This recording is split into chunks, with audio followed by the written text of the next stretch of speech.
So welcome back to the boat build in the shed again. So today we're going to have a look at what's happening in the back here. So take these batteries out. I'll leave that battery in for now so I can move the motor up and down. Check what pumps are working and what pumps are not working, and change that roller out. See, as you can see, the hull of the boat is lower than the roller. You see that, which is a bit odd. So coming off the trailer, it's gonna keep pressing on that, so I'll see if I can change that out. So first things first, let's get these batteries out, eh? Righty, let's work out what size we need.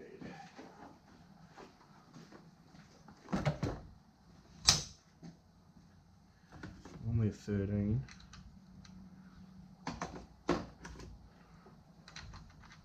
12. She's a 12 mil. Bit of lead acid, or AGM even. Bloody heavy. Oh. This off, it's safe.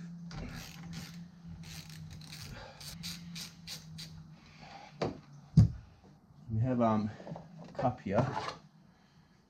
Oh. I'll show you what the cup was there for. So that cup was to stop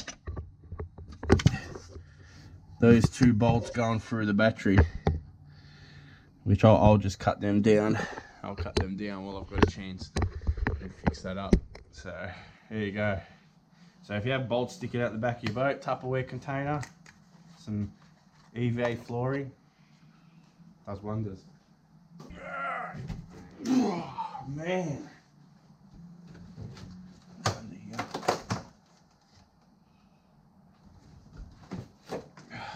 Timber. Someone made a battery tray. We'll get rid of that. All that out, it's going mouldy. Take those. I'll get all that out, eh? It's all mouldy, stinks. Alright, get these screws out. Okay. Righty. So the batteries are out. They're bloody heavy, so we'll go lithium when we go back. Probably just one lithium will do the job.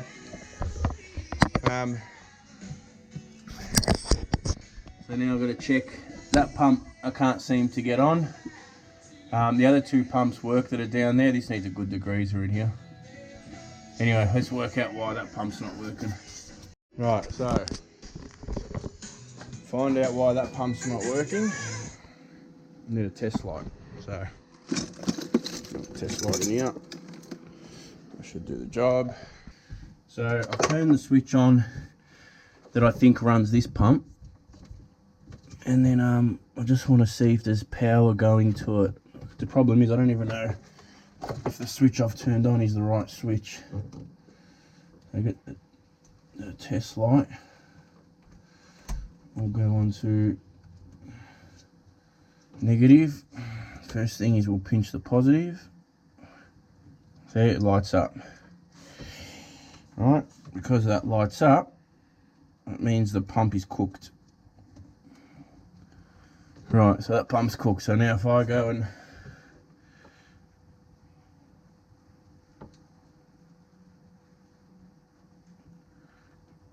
turn that pump off, give me a sec, I'll just turn that. I'm going to turn that pump off now, which is this switch here.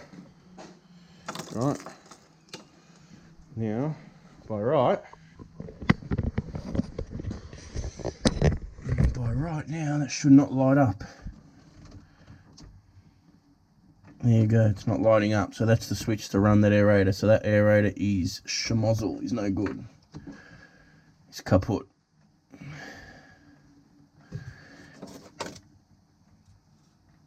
I don't know what that is. Alright, so now I've got to work out how to take it off. Is the next step, which I think we'll just take this off first.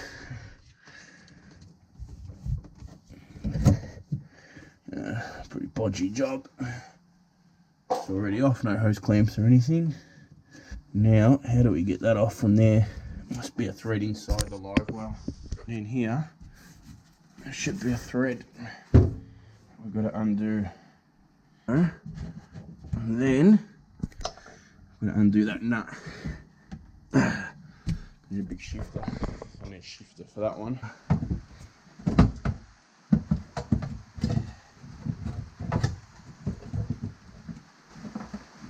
Yeah, that's the nut we had to get off for the live bait tank. Right, threads undone. Open this hatch back up. It should just pull straight out. So that's an aerator. What this does is this pulls the water from the top and goes up and splashes it back out. Then, if you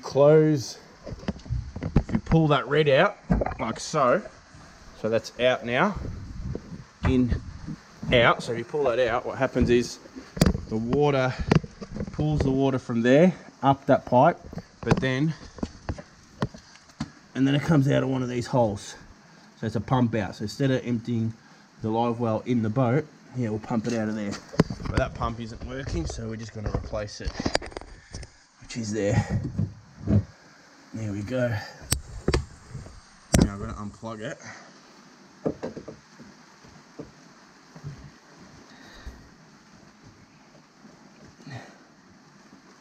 Is there a secret way to unplug this or what? There we go. Alright, so that's the aerator. There we go. So that's the pump. So that's the pump, the aerator pump. It's not a cartridge or anything like that, so I have to replace the whole lot. I'll replace it with a cartridge type. Shitload of silicone on it. Alright, so what's this one? 800, so I'll get about 1,000. I'll put 1,000 litre per hour pump. It should be more than enough. So another thing to at least I got to buy a pump.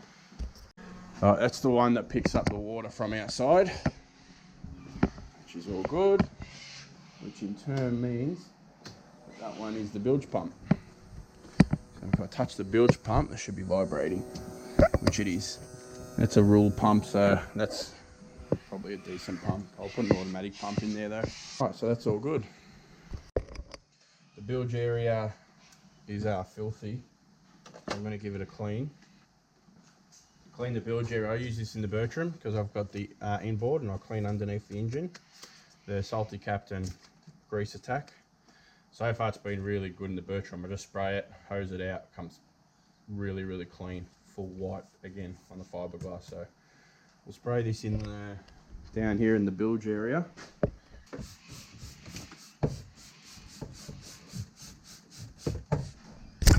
Dirty it is. Oh, don't breathe that shit in. Alright, so we'll check it out. I'll keep spraying a bit more.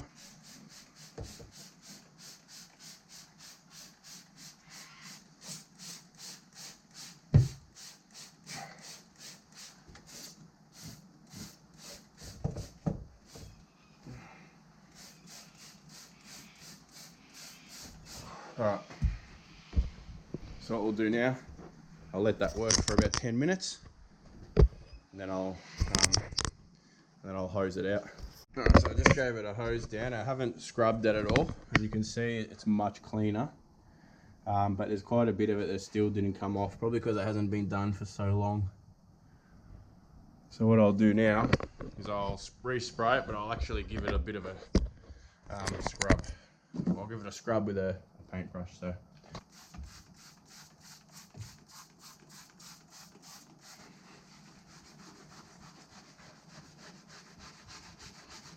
gave that a good scrubbing. You can tell how dirty it is in there. The boat's getting dirty. Let's give it a hose out, eh? Hose. Have a quick rinse up here.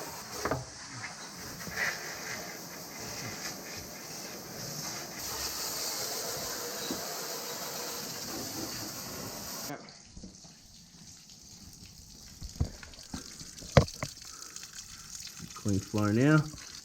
Have a look how much cleaner that is now. Alright, that stuff works wonders.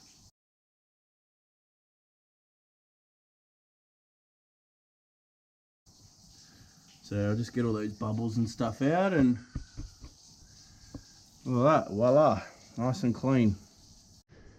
So that's the second time I've used it now in the second boat.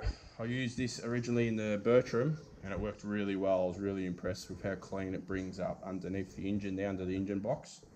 And now I've just used it here in the bass boat. Now, perfectly clean, look at that. Very little work. Everything is so, give it a proper look. Nice and clean. Again. Look at that.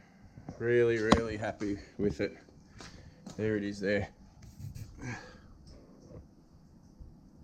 Salty Captain Grease Attack. Righty, I just pulled the roller off, the rear one. So it's come off now. As you can see, the boat is nearly flush with the bottom of the roller there, just about. It's just a couple mil, but that shouldn't make a problem. That's it, I'm happier with that now. So there we go. Another little job out the way, ticked off. Now tick off all, every time you tick something off, you get closer and closer to fishing. So, all right, next job is to remove all these sounders and all these wires, these holes in the deck. I've got to fill all these up, take all these off. So that's the next job, let's go.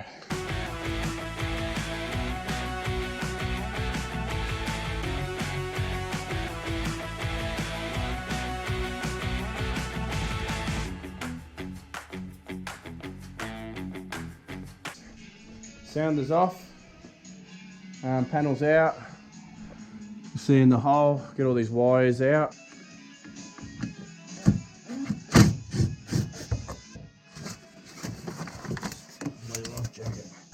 Red, black, and a bigger cable. It can't be mixed up by the looks of it.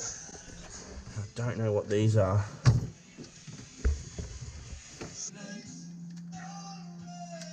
Out you come. Now the cables. Good old duct tape.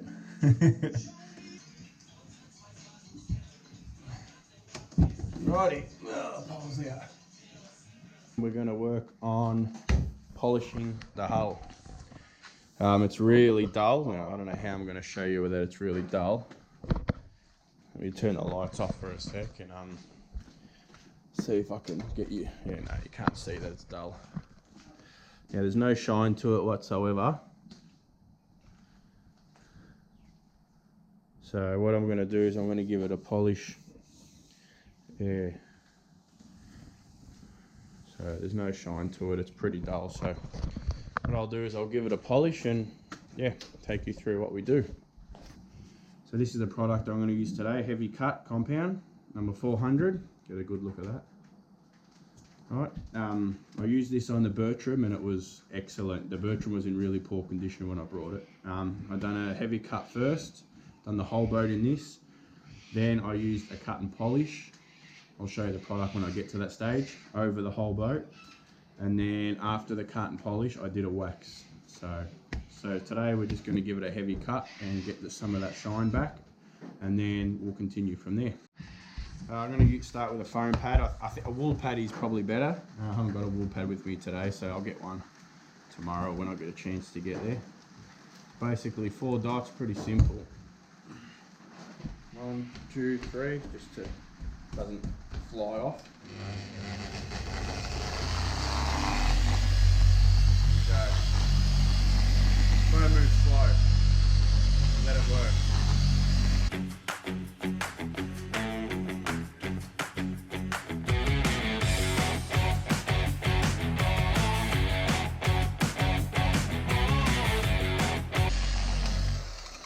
Alright, that's it. Let that. Yourself a clean rag, microfiber, and give it a wipe. It should be gritty to start with, but as you wipe, it will come smooth. So it's gritty, but once you get all that off, it will come really smooth all of a sudden.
polishing done. So it's come up really good. Quickly get up and give you another look. As you can see from there. It's nice and shiny. I don't know if you can see that now. So as you can, that's only a cut, it's no polish at all. You can see at the point where I've stopped, it goes dirty again. So at the point where I'm done, I don't know if you can see that, it's nice and shiny now. The sun's in the way. And you can see that, and that's not even a polish yet. So all polishing is done for now. I'll give it another final polish and wax once the whole build's finished, but as you can see now, well, maybe you can't see, but she's got a bit of shine to her now. So that's it. Right, so that's all the polishing taken care of. So the first cut, if your fiberglass is in not very good condition or it's oxidizing, it's not shiny at all, you want to hit it with that first, right? And you want to do that on a wool pad, so wool cuts the most, and then you can take it from there. And then if you cut it with that, then you can end up finishing it with this stuff here. This is pretty good. I use this on the Bertram, and that's really good stuff, this, but I've got none left. I brought this because I couldn't find, so I brought this one here because I couldn't find this one at BCF. It must be sold out or they don't sell it. And this one was nowhere near as good as that one. This one gave it a really gloss finish when I finished with this. This was really glossy, but for some, yeah, I thought this would have been alright because it says polish and protect, but because this has the cut in it, I think I prefer this one here. Anyway, yeah, so I'm not overly happy with this one, but the rest is pretty good. So this is probably better for a finishing product. Showroom finish, wax protection, easy to use. So that's probably more of a finished product. So I should have probably used this one. I'll try and get some more of this and see what happens. Alright, well, that's the end of this video. So the next video should be trying to get all this EVA foam off and unbolting all these hatches, and yeah, that's going to be fun, but we'll find a way to do it. Alright, till the next video, I'll see you later.